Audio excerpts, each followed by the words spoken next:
Vermonters with terminal illnesses aren't taking advantage of a benefit that some medical professionals say could make the end of their lives better. Unlike the traditional medical system care, which focuses on keeping people alive as long as possible, hospice is focused on maximizing the quality of a time a person has left. But in Vermont, a new report out this month from the health department found the percentage of people using hospice has actually gone down slightly after it had risen steadily for many years. It says in 2013, just 38% of people got hospice care. That rose until it peaked in 2020 at 48% before staying flat in 2021 and then falling last year for the first time in a decade. And that's not what hospice advocates, who say their work helps people meet the end of their lives with dignity, want to see. They say while some dying patients want medical interventions to fight to the very end, those on hospice are focused on really living while they can. Tell me a little bit about Jim. Oh, Jim. Jim and Kathy Sherwin of Brandon were married for 29 years. They had 4 children, and Kathy says the furniture maker was the love of her life. I got a winner when I had him. But a routine trip to the doctor's office forever changed their lives. You have cancer. Treatments kept Jim's lung cancer at bay until they didn't. And this past May, doctors told him it was terminal. His oncologist suggested hospice care. We knew pretty quickly that's what we wanted to do. Kathy says Jim knew he didn't want to be in and out of the hospital, and they didn't want fear to rule their decisions. We weren't going to let this journey happen to us. We were going to be in control. Jim wanted to die at home, and he wanted to be with his family.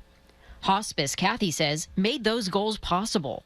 And they had so much more. Skilled nursing help when they needed it, questions answered at any hour of the day or night, physical therapy, social workers, speech-language help, spiritual guidance, counseling for Jim and the rest of the family, all covered by insurance. This cost us not one penny. We did not pay for anything. So why aren't more people using it? Some think it's because of misconceptions around what hospice is. The Visiting Nurse Association says many people think they have to be imminently dying to be eligible.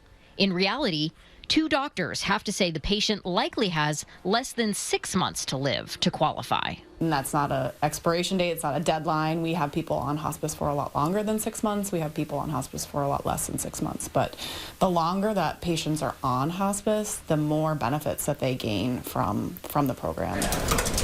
Nicole Moran with the VNA and Hospice of the Southwest region says other misconceptions she hears are that hospice is a place people go to. That can be true, but usually isn't.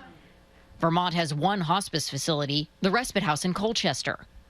Last year, only 11% of the state's hospice patients spent their last days there. So majority of patients actually choose and want to die at home. At 10:30 last night was 9. But she says the hospice team won't move into a patient's home. Their loved ones need to remain the primary caretakers. Other misconceptions are about medication. She says hospice treats symptoms to manage pain, but patients have to agree to forego life-prolonging treatment.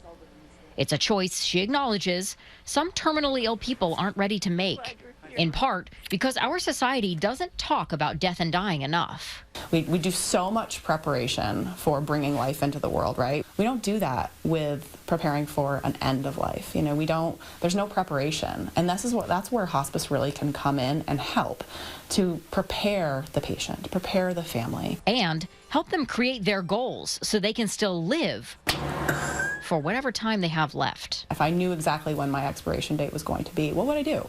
You know, what would I want? On hospice, Jim Sherwin got what he wanted. We were all surrounding him when he passed. He died September 10th, peacefully, at his home at the age of 64. Kathy says they were grateful that they got him on hospice early. We didn't wait until I couldn't manage it anymore. And she hopes sharing her family's story encourages more people facing a terminal diagnosis to seek out hospice care sooner. It saved my life. It helped me to cope in ways that I never could have. I asked who hospice might not be for. As I mentioned, those who want to continue with life-prolonging treatments for their terminal illness are not eligible.